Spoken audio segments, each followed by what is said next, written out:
Now that Phil Coulson's no longer the director, are you going to be in the field more action? Yeah, I think once again he's a guy whose first name is Agent, and whether he likes it or not, he is back in the field, and I think some part of him deep down feels comfortable there and is happy to be there. And he seems to be back working in the field with a new partner, Agent Mackenzie. And I think that's exciting for him. I think they're going to make a good team. The problem of the Inhumans still be around? Yeah, that's not going anywhere. That's just a proliferation. And, you know, it's in the one hand, you might say it's a problem, but it might be something kind of exciting. There are good Inhumans as well. But it's certainly something on our show that will be impacted by the Sokovia Accords and those who want to register people who are different.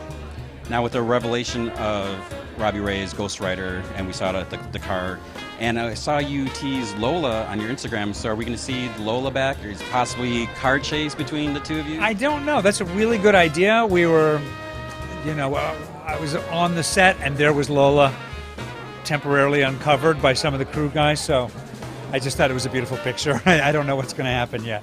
I imagine if he's got that cool car, I should probably get my own cool car out. All right, so you just got your hair done. How do you feel about that? I cry every time I get something to my hair done because, like, I was such a long hair person and then it just keeps getting darker and darker and shorter and shorter. I'm like, no, my security blanket. But it's empowering. It's cool. I don't love it as Chloe, but for Daisy, it's going to be super, super cool for this season. Now you're kind of headed in a new direction because I believe the show's picking up right where the 6-month jump forward ended. Yes. So you're on your own, you're going rogue, she's robbing banks. Rogue. I think we'll see that, all the bank robbing and all that stuff is not exactly what it seems. But she's mourning in her own way, and, she lost people who are really close to her, and I feel like she kind of is trying to make up for it in some way, or make herself pay for what she's done, even though none of it was really her fault. And so she's kind of mourning by pushing everyone she cares about away and probably causing more problems.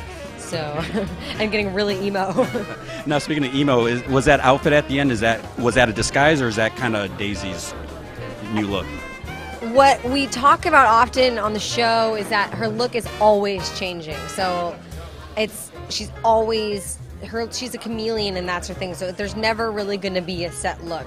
And that's actually fun because you see different versions of cosplay, like, all the time. You're like Season 1 Daisy, or Goth Daisy, or Gauntlet Daisy, or like Sky, or, So that's really cool that there's so many different versions of this character. She's always changing. So there'll be different variations, but I think we're going towards a more, like, a darker look. Not necessarily goth, but definitely just edgier. How do you think Fitz, will we see Fitz, if Fitz will find out about the LMD right away? I don't know if it'll be right away. I think that, there's no guarantee that he will, but, I would assume, with Radcliffe coming back and we've seen the LMDs, that it would be, something that Fitz becomes involved with, that's his kind of field. Do you think he'd approve? That's a good question, that is. I think he'd be very intrigued by it. Of course he would. It depends on what capacity they'll be using it for. I think the LMDs from the comics, as far as I know, are there to kind of protect and defend. So, I suppose in that respect, why would he not approve? But yeah, depending on what way they're utilised.